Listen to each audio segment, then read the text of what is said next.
नमस्ते। आज हम अपने आसपास जो लाइफ है उसकी जो कमाल की वैरायटी है उस पर थोड़ी बात करेंगे। कुछ डिटेल मटेरियल है हमारे पास और हमारा मकसद है इस वैरायटी को, मतलब इस डाइवर्सिटी को समझना और ये भी कि इसे क्लासिफाई कैसे किया जाता है। ज़रा सोचिए, आप कहीं नेचर वॉक पर हैं, है ना? कितने अलग अलग पौधे दिखते हैं, कहीं घास, कहीं श्रब्स, फिर ऊंचे ट्रीज और जानवर भी, अलग अलग बर्ड्स, सबकी अपनी आवाज़।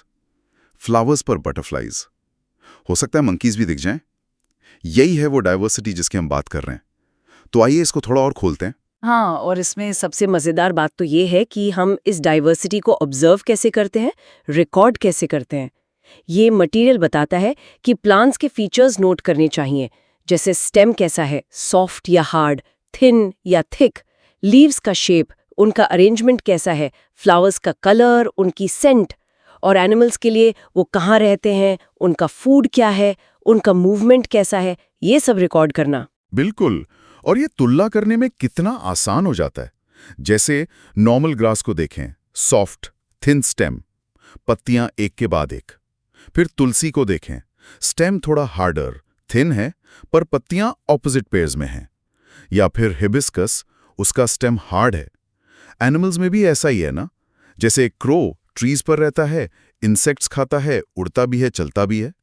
और एंट को देखिए, सॉइल में रहती है, लीव्स या सीड्स खाती है, 6 लेग से चलती है।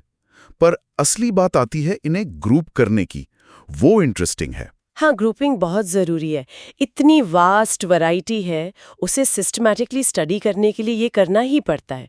प्लांट्स को ही लें तो हाइट और स्टेम टाइप के बेसिस पर बांटा जा सकता है, जैसे हर्ब्स, छोटे, ग्रीन, टेंडर स्टेम वाले, टोमेटो जैसा। फिर shrubs, medium height, hard, woody stem, branching ज़मीन के पास से ही होती है, जैसे रोज़। और फिर ट्रीज़, ऊंचे, hard, thick woody stem, branches ऊपर की तरफ, जैसे मैंगो ट्री। और भी तरीके हैं ग्रुपिंग के, थोड़े सटल वाले, जैसे पत्तों में विनेशन का पैटर्न, वेन्स कैसे फैली भी हैं। एक होता है रेटिकुलेट विनेशन, मतलब जाल जैसा, नेट लाइक, ये हिबिस्कस में दिखता है। और दूसरा पैरेलल विनेशन, इसमें वेन्स पैरेलल चलती हैं, जैसे ग्रास में या बनाना लीव्स में। और अगर हम इसे पूरी पिक्चर से कनेक्ट करें तो अक्सर वेनेशन और रूट टाइप में एक लिंक होता है। जिन प्लांट्स में रेटिकुलेट वेनेशन होता है उनमें यूजुअली टैप रूट सिस्टम होता है, एक मेन रूट और उससे निकलती छोटी लैटरल रूट्स। मस्टर्ड या हिबिस्कस इसके एग्जाम्पल्स हैं। और इसके उलट जिन प्लांट्स में पैरेलल वेनेशन है उनमें जनरली फाइब्रस रूट सिस्टम होता है। स्टेम के बेस से पतली एक जैसी रूट्स का गुच्छा निकलता है। ग्रास, वीट, ये सब। अच्छा, तो लीव्स की वेन्स और रूट्स में कनेक्शन है। क्या ये पैटर्न सीड्स तक भी जाता है? हाँ, बिल्कुल। सीड्स भी ग्रुपिंग का एक और बेसिस देते हैं। डाइकोटिलिडन्स या डाइकॉट्स वो प्लांट्स हैं जिनके सीड्स में 2 कॉटिलिडन्स होते हैं। कॉटिलिडन्स मतलब सीड के अंदर वो पहले पत्ते जैसे पार्ट्स जो शुरू में न्यूट्रिशन देते हैं, जैसे चने में। ये प्लांट्स अक्सर टैप रूट्स और रेटिकुलेट वेनेशन वाले होते हैं। दूसरी तरफ है मोनोकॉटिलिडन्स या मोनोकॉट्स।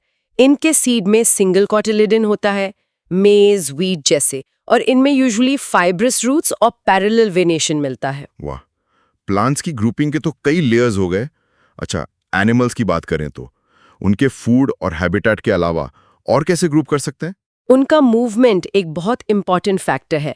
ऑब्जर्व करना कि एनिमल्स मूव कैसे करते हैं, fly, run, crawl, walk, hop, swim, और इसके लिए वो कौन से बॉडी पार्ट्स यूज करते हैं, विंग्स, लेग्स, फिन्स। ये ग्रुपिंग का एक और तरीका है। और यहीं से ये सवाल भी उठता है कि अलग अलग जगहों पर लाइफ की वैरायटी इतनी अलग क्यों होती है। हाँ, एनवायरनमेंट, बिल्कुल। मटेरियल में अलग अलग एनवायरनमेंट्स की बात है। Deserts, mountains, oceans, forests.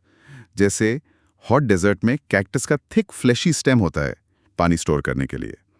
या स्नोई माउंटेन रीजन में दियोदार ट्री का कोनिकल शेप और स्लोपिंग ब्रांचेस होती है ताकि स्नो आसानी से स्लाइड कर जाए। हाँ, इन्हीं स्पेसिफिक फीचर्स को अडैप्टेशंस कहते हैं।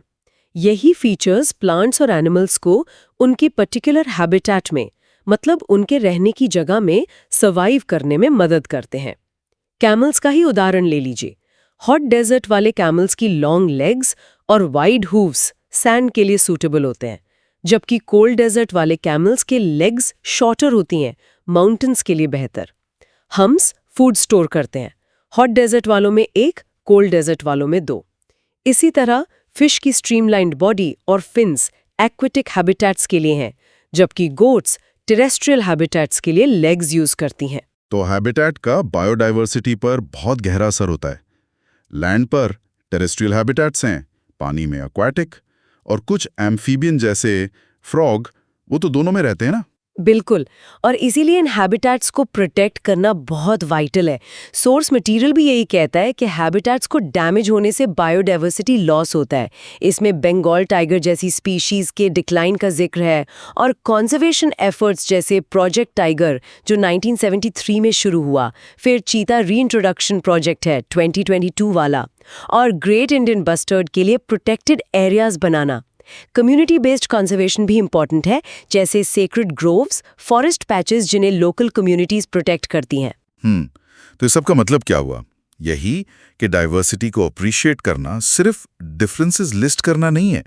ये पैटर्न्स को पहचानने के बारे में है, कनेक्शन समझने के बारे में है, जैसे लीफ वेनेशन और रूट टाइप्स, और उन अमेजिंग अडेप्टेशंस को देखने के बारे में जो लाइफ फॉर्म्स डेवलप करती हैं अलग अलग एनवायरनमेंट्स में थ्राइव करने के लिए। और हाँ, ये हमारी रिस्पॉन्सिबिलिटी की तरफ भी इशारा करता है, इस नेचुरल वैरायटी को बचाने की। और अंत में एक सोचने वाली बात छोड़ जाते हैं। हमने ऑर्गेनिजम्स को ग्रुप करने की बात की, उनके ऑब्जर्वेबल फीचर्स के आधार पर। जरा सोचिए, फ्यूचर साइंटिफिक एडवांसमेंट्स शायद जेनेटिक्स में इन क्लासिफिकेशन सिस्टम्स को कैसे रीशेप कर सकती हैं, या इनमें और न्यूआंस और गहराई जोड़ सकती हैं। ये एक ऐसा सवाल है जिस पर आगे और सोचा जा सकता है।